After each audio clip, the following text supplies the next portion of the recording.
आपल्याला संख्या वाचन हा घटक गणितामधला अतिशय महत्वाचा आहे. कशामुळे महत्वाचा आहे सांग. संख्या वाचन आलं तर काय येतं?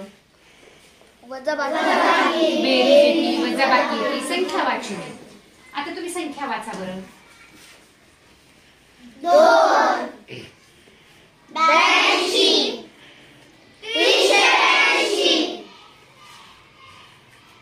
2082 52,382 सुद्धा सांगितलंय स्थान वाचायचं संख्येच्या अगोदर, आपोआप संख्या वाचता येते. 1 दशक शतक हजार हजार लक्ष म्हणून हे 9 लक्ष.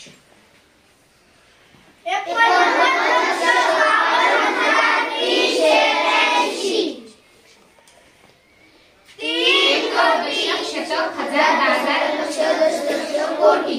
3 कोटी 52,382.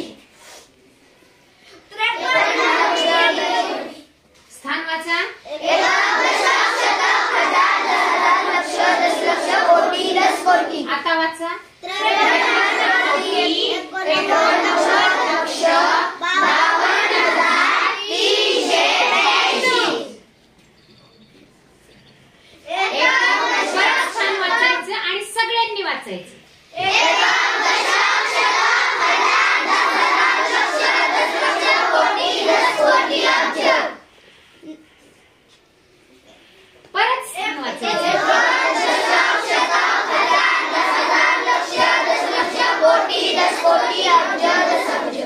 म्हणजे कितीपर्यंत संख्या, कितव्या स्थानापर्यंत संख्या वाचन केलं आपण? किती सहज आणि सोप्या पद्धतीने वाचन केलं. आता आपण पहा, 2 अंकी वजाबाकी करतो, 3 अंकी वजाबाकी करतो. 1 अंकी आली की पहिली मध्ये की 2 अंकी आपोआप येते, 3 अंकी येते, 4 अंकी येते, 5 अंकी येते, 6 अंकी येते आणि कितीही अंकी येते. बरोबर आहे?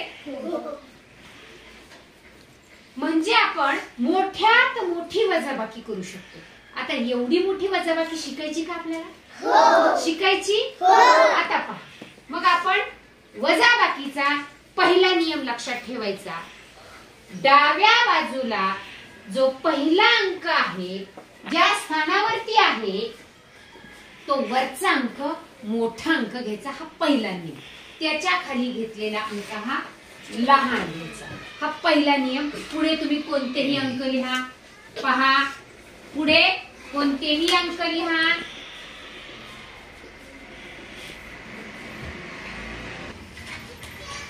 पहिला नियम काय सांगा? पहिला नियम जो तुम्ही जास्तीत जास्त आव्हान स्वीकारता की नाही, जास्तीत जास्त वजाबाकीची उदाहरणे करणे. काय जे आणखी सांगितले ते. मग त्यावेळेस आपण पहिला नियम आपल्या नजरेसमोर ठेवायचा की डाव्या हाताचा पहिला अंक वरचा 5च्या पुढचाच घ्यायचा शक्यतो, आणि त्याच्या खालचा मात्र त्याच्यापेक्षा कसा घ्यायचा? लहानच घ्यायचा. हा पहिला नियम. म्हणजे आपली वजाबाकी चुकत नाही. पुढे तुम्ही कोणतेही अंक घ्या. आता मी दिली वजाचं चिन्ह विसरायचं नाही. सगळ्यात महत्वाचं आहे तुम्हाला आपल्याला माहिती उसण्याची वजाबाकी. याचा आपण अगोदर स्थान पण लिहून घेणार आहोत. चला स्थान लिहूयात. 1 दशक शतक हजार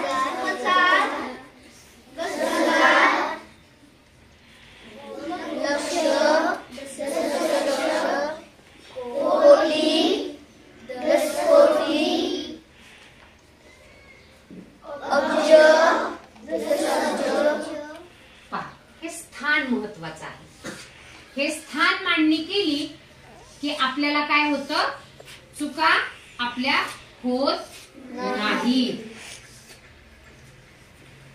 पहिला मुद्दा लक्षात आला. मांडणी सुद्धा केली आपण.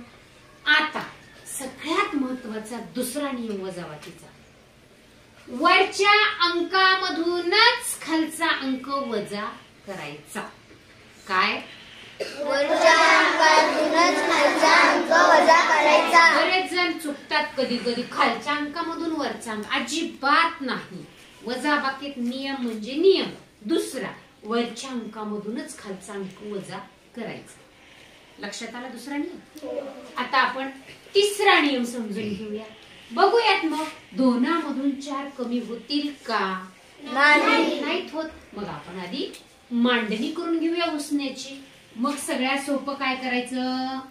2 ला 2 मांडायची. मग आपण शेजाऱ्याकडून हा एक दशक घेतला. दशक म्हणजे 10 घेतले म्हणून इथे 12 झाले. हा एकक दशक आहे की नाही? हा दशक घेतला, याच्यातला एक दशक याला दिला, मग याचे 10 आणि याचे 2 मिळून झाले 12. आता 12 मधून 4 जातील की नाही? बिलकुल. त्यानंतर आता आपण याला एक दशक दिल्याने याच्याकडे किती राहिले? 7 दशक. किती राहतील? 7 दशक या ठिकाणी शिल्लक राहिले. पुन्हा बघायचं 7 मधून 5 जातील का? जातात. आता उसण्याची आवश्यकता आहे? नाही. आता परत शतकाकडे येऊयात. 3 मधून 4 जातात का? नाही जात 3 शतकामधून, कारण एकक दशक शतक आहे. 3 शतकामधून 4 शतक जात नाही. मग काय करायचं परत? शतकला शतक मांडायचा. हा यामधला 1000 याला द्यायचा, कारण हा या 1000 स्थानी आहे. याच्याकडे आता किती शिल्लक राहतील? 1. बरोबर आहे. परत बघायचं एकामधून 3 जातील का? परत याचा उसना याला देऊया. याच्याकडे शिल्लक किती बरं राहणार? 4. बघा पक्क लक्षात ठेवायचे. पुन्हा 4 मधून 8 जातील का बघायचं? परत आपण शेजाऱ्याचा उसना द्यायचा. इथं याच्याकडे आता शिल्लक किती? 8. या 8 मधून 2 जातात का? उसना घ्यायची गरज आहे का? मग पुढे जाऊयात तरी सुद्धा 8 मधून 3 जातात का? जातात. काही मांडणी करायची गरज नाही. पुढे जायचं 3 मधून 9 जातात का? मग आता परत 3 ला 3 मांडायचे. 3 आणि याचा उसना याला देऊन टाकायचं आहे. बरोबर आहे. येथे किती राहिले? मग 4 राहिले शिल्लक. या 4 मधून 6 जातात का? परत शेजाऱ्याकडून 1 घ्यायचा. लक्ष द्या नीट बारकाईने. इथे किती राहिले शिल्लक? 8 मधून 3 जातात का? पुढे जाऊयात. 8 मधून 5 जातात का? संपली मांडणी. आता मात्र पुढची सगळ्यात सोपी स्टेप आपल्याला. चल 4 च्या पुढे 12 येईपर्यंत मोठ्यानं मोजायचं. 5, 6, 7, 8, 9, 10, 11, 12. किती? 8. चला 5 च्या पुढे 7 येईपर्यंत मोजा. 6, 7, 2. चला 4 च्या पुढे 13 येईपर्यंत मोजा. 5, 6, 7, 8, 9, 10, 11, 12, 13, 9. 3 च्या पुढे 11 येईपर्यंत मोज. 4, 5, 6, 7, 8, 9, 10, 11. 8. छान. 8 च्या पुढे 14 येईपर्यंत मोजा. 9, 10, 11, 12, 13, 14, 6. छान. चला पुढे 2 च्या पुढे 8 येईपर्यंत.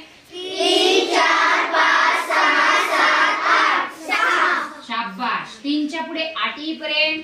4, 5, 6, 7, 8, 5. छान. सोहमचा आवाज मोठा पाहिजे. 9 च्या पुढे 13 येईपर्यंत. 10, 11, 12, 13, 4.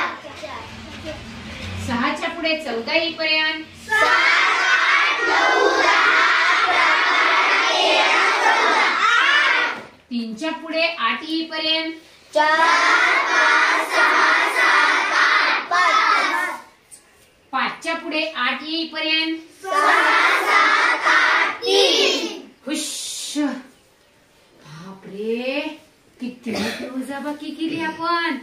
आता एकदा परत चला गंमत. स्थान वाचून संख्या वाचूया. उत्तर आलेलं. चला स्थान वाचा. एकक, दशक, शतक, हजार, दशहजार, लक्ष, दशलक्ष, कोटी, दशकोटी, अब्ज, दशअब्ज. आता आलं की नाही वाचता. आता मला पूर्ण संख्या वाचा. उत्तर आलेली. चेतन करून वाच. 35 अब्ज, 84 लक्ष, 56,000. कोटी. 35. सावकाश वाच.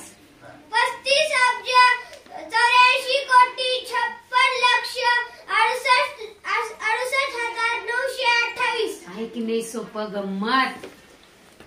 आहे काय अवघड? नाही. तुम्ही 2 अंकाची वजाबाकी केली काय आणि 50 अंकाची वजाबाकी केली काय? एकदा मांडणी आली की कितीही मोठा अंक असू द्या, आपल्याला वजाबाकी करायला काय वाटलं?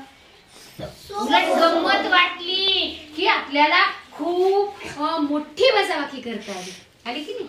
मग असे आपण नेहमी आव्हानं घेतो की जास्तीत जास्त 5 अंकी, 6 अंकी, 10 अंकी, 8 अंकी संख्यांची जास्तीत जास्त वजाबाकीची उदाहरणं सोडवणे असं आपण घेतो की नाही? त्यावेळेस आपल्याला संख्या वाचनामध्ये जर अडथळा आला तर आपण काय करणार आहात? नेहमी संख्यांचं स्थान वाचायचं. काय वाचायचं? आणि बिलकुल स्थान वाचल्यानंतरच संख्या वाचन करायचं. आली वजाबाकीची क्रिया लक्षात? आता तुम्ही किती मोठ्यात मोठी वजाबाकी करणार? छान. आणि मग आता अचूकपणे वजाबाकी कशी करायची ही तुमच्या पक्की लक्षात आली. आली का नाही आली? कोणाला नाही समजलं? समजले का? नसेल समजलं तर म्हणा नाही समजलं, आणखी समजून घेऊ. समजलं. छान. करणार